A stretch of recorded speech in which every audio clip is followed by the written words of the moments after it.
तो आज हमने सारे कैथल ज़िले में अलग अलग हल्कों में जोन वाइज हमने प्रोग्राम रखे हैं और जितने भी हमारे साथी हैं उनकी अभी घर वापसी के प्रोग्राम थे। अगर आप मेरे को कहोगे 1 से 10 के बीच में इनको कोई अंक दो तो मैं तो -1 दूंगा इनको। सबसे बड़ी चीज़ ये है देखने वाली 7 साल में जो 28 पेपर कैंसिल हुए, कोई भी पेपर, जितने भी ये पेपर लीक हैं, बिना सरकार की मंजूरी के कोई पेपर लीक नहीं हो सकता। एक रट लगा दी भी ठेके खोल दो, ठेके खोल दो, ठेके खोल दो, क्यों? क्या इस चीज के लिए आज कैथल में इनेलो नेता अभय सिंह चौटाला के पुत्र आईएसओ के राष्ट्रीय अध्यक्ष अर्जुन सिंह चौटाला पहुंचे।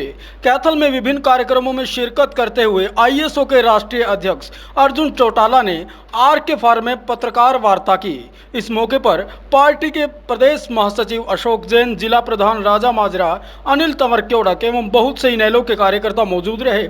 इस कार्यक्रम में बहुत से युवाओं ने पार्टी में आस्था जताते हुए पार्टी की सदस्यता ग्रहण की है। अर्जुन सिंह चौटाला ने सभी को पार्टी का पटका पहनाकर स्वागत किया।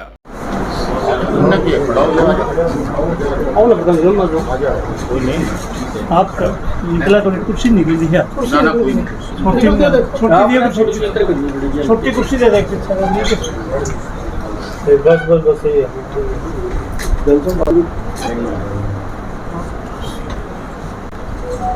कैथल जिले के हमारी पार्टी की तरफ से कई कार्यक्रम रखे गए, जिसमें से कैथल के हर हल्के में कई ऐसे साथी थे, इंडियन नेशनल लोकदल के पुराने और बड़े वरिष्ठ साथी थे, चाहे किसी भी कारण से पार्टी में ना रहे, पर उन सबों ने इच्छा जताई कि भाई इंडियन नेशनल लोकदल में वापस आना चाहते हैं। तो आज हमने सारे कैथल ज़िले में अलग अलग हल्कों में जोन वाइज हमने प्रोग्राम रखे हैं और जितने भी हमारे साथी उनकी अभी घर वापसी के प्रोग्राम चल रहे हैं, उसके तहत हम यहाँ पर आए। और सर प्रदेश की जो सरकार का कामकाज है, मेरे हिसाब से तो ये नेगेटिव में चलता है। अगर आप मेरे को कहोगे 1 से 10 के बीच में इनको कोई अंक दो तो मैं तो -1 दूंगा इनको, क्योंकि ये ऐसी सरकार है जहाँ कहीं पर प्रदेश के अंदर प्रोग्रेस की राजनीति करी जाती है। ये एकमात्र सरकार है हरियाणा प्रदेश के अंदर जो केवल और केवल जात पात की राजनीति करती है। ये केवल और केवल ऐसी सरकार है जो सिर्फ लोगों को बांटने का काम करती है। किसानों को बांटने की कोशिश करती है ये सरकार, लोगों को जात पात के नाम पर बांटने की कोशिश करती है। जो सरकार लोगों को बांटने का काम करती है वो कभी प्रोग्रेस की राजनीति नहीं कर सकती, वो कभी प्रदेश के अंदर या देश के अंदर प्रोग्रेस नहीं ला सकती। सबसे बड़ी चीज़ ये है देखने वाली 7 साल में जो 28 पेपर कैंसिल हुए, कोई भी पेपर, जितने भी ये पेपर लीक हो, बिना सरकार की मंजूरी के कोई पेपर लीक नहीं हो सकता। सरकारें पहले भी हरियाणा के अंदर रही हैं, पहले भी इतने सिस्टम रहे हैं, पहले तो कभी पेपर लीक हुए। ये तो सरकार के खुद के आदमी है जो इन पेपर को लीक करने का काम करते हैं, पैसे बटोरने का काम करते हैं, पैसे इकट्ठे करने का काम करते हैं। फिर दोबारा जब ये पेपर कैंसिल होते हैं तो उनको एक और मौका मिल जाता है कि इसके ऊपर ये स्कैम चलाना।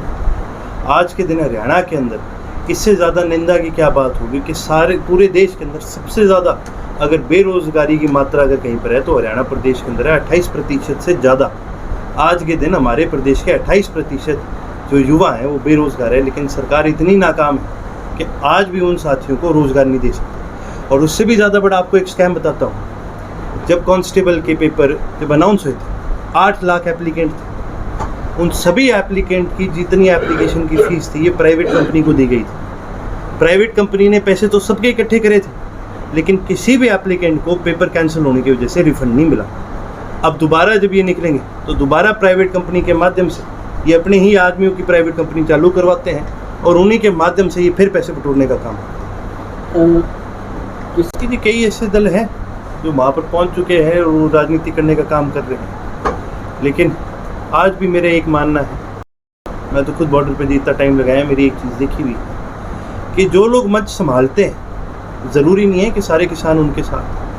आप अगर वहाँ पर जितने भी आसपास टेंट लगे, जितने भी अलग अलग गांव के जत्थे गए हुए हैं, अगर आप उनमें जाओगे तो ये लोग किसी भी राजनीतिक दल के नहीं हैं। ये लोग अपनी खुद के मन से, अपनी मंशा से इन काले कानूनों के खिलाफ लड़ने के लिए गए हैं। और मैं तो आज भी ये मानता हूँ कि भले ही जो भी आगे इनकी जितने भी कोई नेता हैं या कोई, भले ही ये किसी भी दिशा में चले जाएं, लेकिन देश का और प्रदेश का जो किसान है वो आज भी उतना ही मजबूत और डट करके बैठा है कि भाई हम तो इन काले कानूनों की पूरी तरह से खिलाफत करेंगे। सरकार चाहे 1000 कोशिश करे इनको बांटने की, ये सरकार का वहम है। जो किसान इस देश के आज 9 महीने से भी ज़्यादा समय हो गया, 9 महीने से ज़्यादा जो किसान वहाँ बॉर्डर पे बैठे, इन्होंने सर्दी देख ली, इनने गर्मी देख ली, बारिश सहन करी, आंधी तूफान सब सहन करा। किसान आज भी उतनी मजबूती से बैठा है, जो सच्चा जो किसान है वो डट के आज भी इन काले कानूनों के खिलाफ, इस सरकार के खिलाफ बैठा है।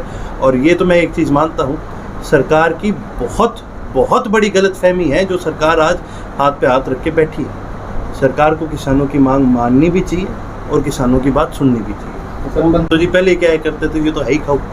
इसका सबसे आपको पहला उदाहरण मैं आपको ये दे देता हूँ। जब बड़े चोई साहब जब राजनीति में आए थे, जब मंत्री पहली बार बने थे, तो उन्होंने कौन सा डिपार्टमेंट लिया था? उन्होंने लिया था एग्रीकल्चर का, कृषि।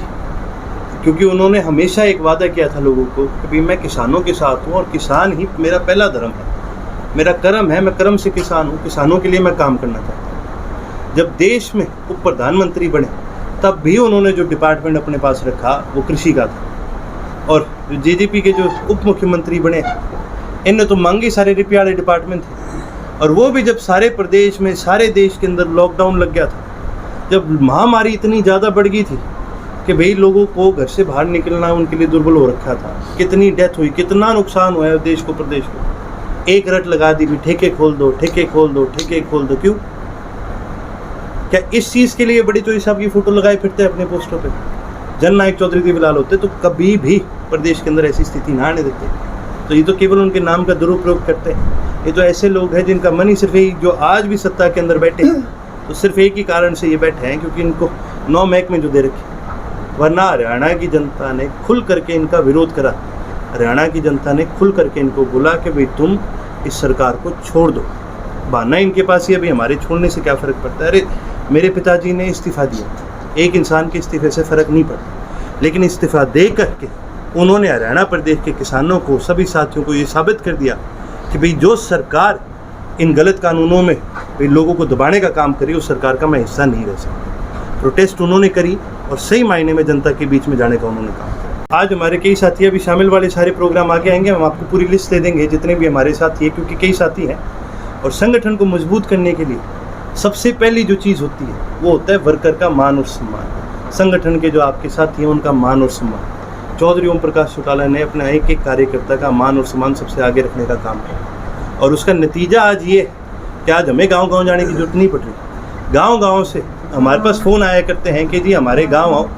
हम जी दूसरी पार्टी में चले गए थे, कोई जेपीजी में चले गया था, कोई बीजेपी में चले गया था, कोई कांग्रेस में चले गया था। आज वो सभी साथी एक चीज़ कहते हैं कि जी जो कार्यकर्ता का मान और सम्मान और जो संगठन में काम करने की जो खुशी मिलती है वो केवल और केवल इंडियन नेशनल लोकदल में मिलती है। वो सभी साथी आज एक एक करके भी पार्टी ज्वाइन करने का काम करे, और केवल कैथल के अंदर नहीं, सारे हरियाणा प्रदेश के अंदर अन्य जगहों में, अन्य जिलों में हमारे साथी जो पुराने साथी हैं वो वापस पार्टी में आने का काम करें। जब आपका परिवार बढ़ेगा, जब आपका संगठन बढ़ेगा, तो संगठन अपने आप और मजबूत होता चले। सरकार है जो इनकी नीतियाँ, ये ऐसी नीतियाँ हैं जो केवल और केवल प्राइवेट लोगों को फ़ायदा दिलाने का काम करती है। ये सरकार काम कम करती है, दिखावा ज़्यादा करती है। इसका आपको एक उदाहरण देता हूँ। पहले तो मोदी जी सारे देश के अंदर भाई चलाते गए, बोलते गए कि भाई तुम एक काम करो, अपनी गैस की सब्सिडी छोड़ दो, भाई गरीबों को मैं सब्सिडी पे, फिर हर गरीब घर को मैं गैस दिला पाऊँगा। बहुत लोगों ने अपनी गैस की सब्सिडी छोड़ दी इस चक्कर में। और क्या करा सरकार ने? भाई जिन लोगों को सब्सिडी देनी भी थी उनकी भी सब्सिडी आज के दिन काट दी। डिपो में तेल मिला करता था, तेल की सब्सिडी मिला करती थी, आज के दिन वो बंद हो गई। ये काले कानून बनाने का सबसे बड़ा कारण ये है कि ये एफसीआई को कमज़ोर करने का काम कर रहे हैं। जब एफसीआई कमज़ोर हो जाएगी आर्थिक तौर पर, तो फिर कणक की परचेज कौन करेगा? और जब एफसीआई कणक की परचेज ही नहीं करेगी तो डिपो के अंदर वो सब्सिडी पे बेचने का कैसे काम करेंगे, देने का काम कैसे करेंगे? तो ये एक षड्यंत्र है कि सारे देश को, जैसे कि आपने बहुत जगह मीम पढ़े होंगे, देखे होंगे, ये तो कोई चीज़ नहीं है इस देश के अंदर जो आज बेचने राजी नहीं। इनको तो मौका मिल जाए, ये तो पत्रकारों को और हमको भी बेच देंगे। ये तो ऐसी सरकार आज के दिन चल रही है। तो कोई नहीं, ना करो हमारे साथ गठजोड़, हम तो वैसे भी नहीं चाहते इनके साथ गठजोड़ करना। जिन्होंने सारे प्रदेश का बेड़ा गर्क कर दिया, जिन्होंने सारे प्रदेश का सत्यानाश कर दिया, जिन्होंने इतनी ज़्यादा भूख लगा रखी है, उनके साथ कोई क्यों जुड़ना चाहेगा? और हमारी छोड़ो, आप उचाना में जाके पूछ लो कोई गाँव का आदमी इनके साथ जुड़ के राजी है कि नहीं। मैं आपको एक उदाहरण देता हूँ। एक बार क्या हुआ था, एक जो डिप्टी सीएम है, इसने जाके लोगों से पूछा भैया तुम मेरी खिलाफत क्यों कर रहे हो? तो एक बुढ़े ने उसको बड़ा तगड़ा जवाब दिया उसने क्या है कि भी हमारे गांव में एक बार सांग चला था, और जो सांगी था, जो सांग करने वाला था, वो बड़ा भुंडा गाने वाला था। तो एक आदमी आ गया लठ ले गए, तो जो सांग करने वाला था वो छुप गया। तो जो आदमी आया लठ लेके, उसने बोला ना ना तू फिक्र ना कर, मैं तेरे को नहीं कुछ कहूँगा, तेरे को लानिया कौन था यो बता, मैं उसने पकड़ूंगा। इस बीजेपी की सरकार को लाने में इनका बहुत बड़ा हाथ था, इसलिए आज सारा प्रदेश इनके खिलाफ है। इन्होंने जगह जगह हुक्का मार के एक चीज़ बोली कि जी कसम खाते हैं, आपकी कसम खाते हैं बड़े चोई साहब जी कि हम इस बीजेपी के साथ नहीं जाएंगे। और बाकी आपको मेरे से पूछने की जरूरत नहीं है कहाँ जाके बैठे, सीधा जाके बीजेपी की गोद में बैठने का काम करें। जो लोग राजनीति झूठ की करते हैं, जो लोग राजनीति लालच की करते हैं, और जो लोग राजनीति इतनी नॉन सीरियस तरीके से करते हैं, उनके साथ हमारा ना तो आज मिल बन सकता है और ना कल मिल बन सकता है। ऐलनाबाद चुनाव का फैसला जी ऐलनाबाद के हमारे कार्यकर्ता करेंगे, और जिसको भी हमारे कार्यकर्ता कहेंगे लड़ने के लिए, वो कार्यकर्ता हमारे आगे बढ़ चढ़ के लड़ने का काम करेंगे। तो इस के दौरे शुरू हो गए, और जिला वाइज उनके जो कार्यक्रम है वो बढ़ने शुरू हो गया। आपके 1 तारीख से शुरू है कार्यक्रम, और हर जिले में जाने का काम करेंगे और अपने संगठन के सभी साथियों से मिलने का काम करेंगे। मैं आपको एक चीज़ बताना चाहूँगा, जो बीजेपी बात करती है शहीदों को सम्मान करेंगे। 19 जुलाई को हमारे कितने सैनिक शहीद हुए थे चाइना और इंडिया की क्लैश में, आपको ध्यान होगा। लेकिन ये वही बीजेपी सरकार है जिसने 19 जुलाई को चाइना के एक बैंक से लोन लेने का काम करा, उस बैंक में जिसमें चाइना की सरकार का 27% स्टेक।